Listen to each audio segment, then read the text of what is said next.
Judy Becker, I think that the production design of a movie like Joy can sometimes get taken for granted because it's a relatively contemporary film. That being said, it still requires a lot of hard work. So tell us what some of your initial ideas were for it.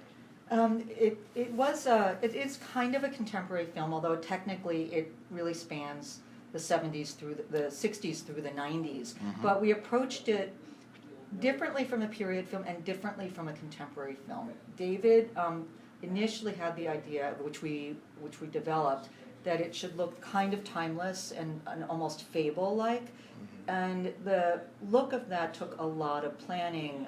We did not do period research. We instead looked at a lot of reference for a kind of fairy tale feel, old black and white movies, It's a Wonderful Life, Paper Moon, Wizard of Oz.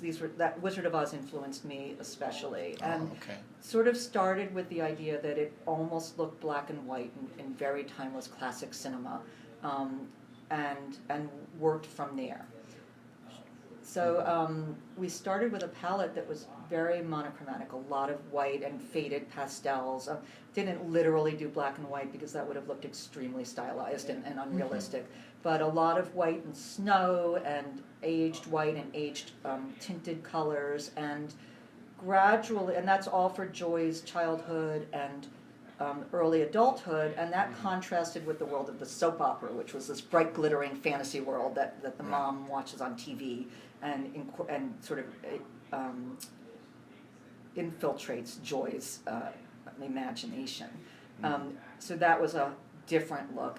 But Joy's real life then develops as she develops the mop. And one idea what we had was that when she goes to QVC, it's like going to the Emerald City, and it's like when the Wizard of Oz goes into color from black and white. Mm-hmm. So QVC offices are gray and black and white, and then they walk backstage, and suddenly the revolving turntable turns, and you see all these bright, saturated 80s colors. And that's the first time you see bright colors in the movie, except maybe in a few props here and there. So I was really happy to see that this whole palette planning and this whole kind of fairy tale telling and that way of expressing a fairy tale visually really worked in the movie. It's interesting you say that because, I mean, there is a Cinderella element to the story.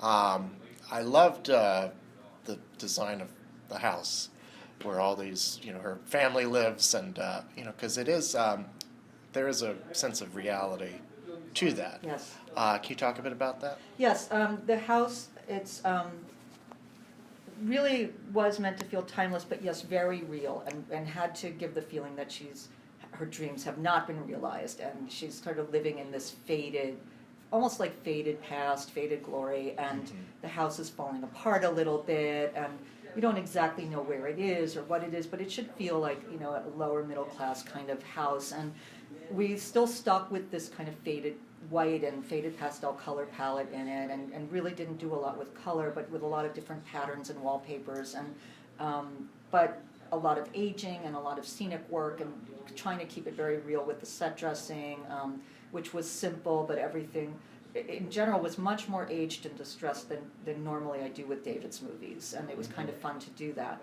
And we chose a different vintage wallpaper for every single room, but all within that very faded color palette.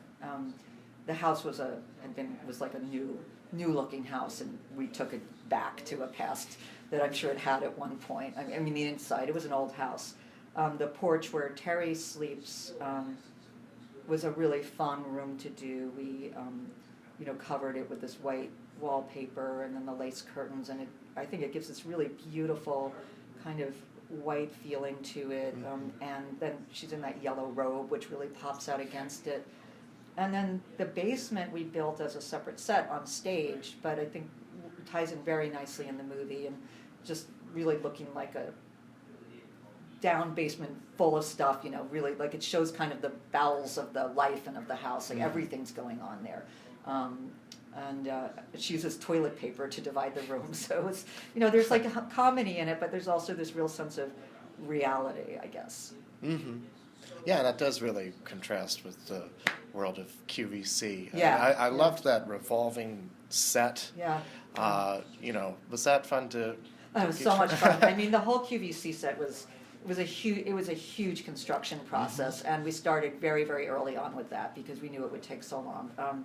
We had was our stage was really an old lighting manufacturer's warehouse and offices, and they had 2 floors of offices and then two huge warehouse spaces. So we gutted the offices and then built the conference room and the test kitchen and the backstage area on 2 different levels of the offices, and so because you had a continuous, we did choreograph a continuous path from the conference room through the test kitchen, downstairs through the backstage area, out into where the sound booth is, behind the scenes, and then to the revolving turntable. All of that was continuous.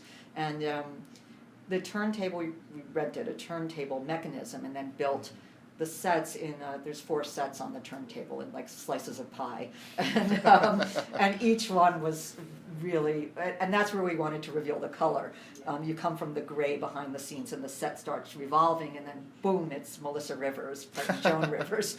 And those colors, I've never done that kind of, it's a really kitschy 80s color palette and decor. And it was almost like we couldn't go far enough. And I'm really happy with the results. We used a lot of bright yellow and those like magentas and emerald greens and just sort of leopard wallpaper and really played a lot with different bright 80s colors and finally came up with what you see in the movie.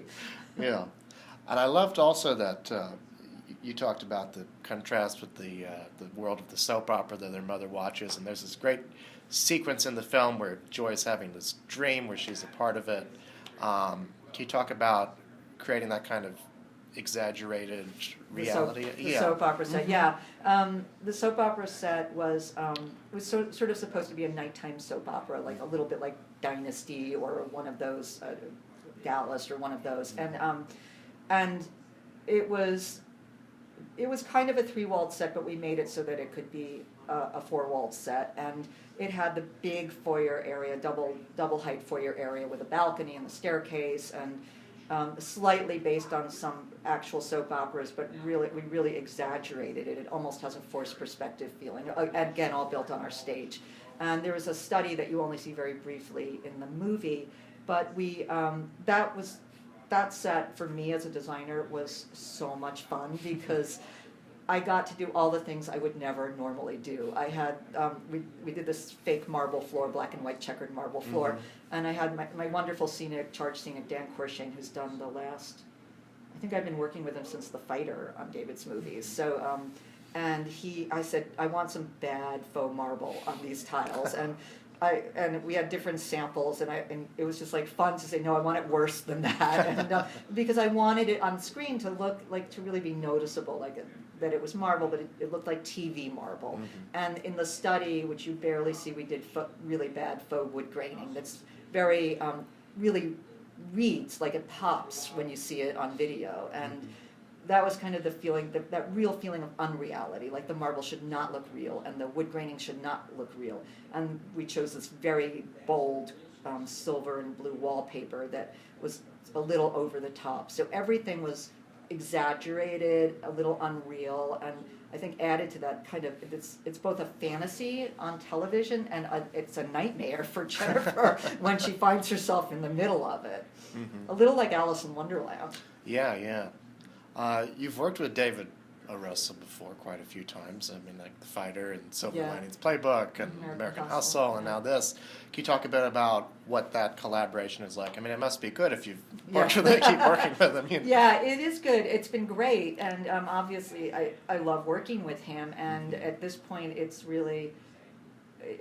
working with David and with the other people that have been working with him for a while really, and I mean this with all sincerity, really feels like family, and even family that you can fight with sometimes, but it's like we love each other so much, and the creative aspect of it's like a creative family, and so there's a lot of shorthand, and there's always surprises. I mean, David often doesn't want sets to look too down and dirty, but on this one he actually wanted as much aging as possible in Rudy's garage and in Joy's house, and what I've learned, every movie I learn a lot about working with David, and I think David's developing as an artist. We all are, so it's always something new, But one thing I discovered early on when I first started working with him, and I had seen all his movies, but I watched them again all in a row in chronological order, and I noticed how much he uses movement of the actors' bodies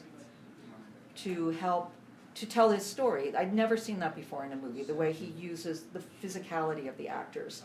And I realized that when designing for David, I have to keep that in mind and take that into account so that every set not only works 360, but I always try to think, what could David want to do with the story and with the actors, and expand the parameters of the set or of the location a bit more than what we have planned, just to give him leeway for that. It was harder on American Hustle, which was a true period movie, because it's expensive, for example, to dress exterior streets for period. So tried really hard to find areas in Massachusetts that already looked pretty good in case he decided to take the actors in a different direction, which he did. But, that's, and it's just in planning the sets for David, always trying to be flexible, because he's an amazingly creative director in the sense of coming up with new ideas, new stories, new ways of telling the story every week and almost every day, so that really keeping my creative mind open to be able to accommodate his creativity. Mm-hmm. You've also got Carol this year, which is a very different kind of movie. Yes. You've worked on a lot of really different kinds of movies. So nothing really super big budget. Well, a lot of movies that have been Academy favorites too. Yes. So you seem to have good taste. I try to have good taste. I try to work on movies I would like to go see. Right. And with directors I respect. So that's, and I've been lucky enough to get to do that. And Todd is somebody that I wanted to work with since I was a production assistant, really literally since the day I started in the film business. So working with him twice was one of my big dreams come true. And really proud of both the movies I have this year. It's been an exciting season so far. It has been. Well, thank you so much. Thank you, Zach. It's nice talking to you. Nice talking to you too.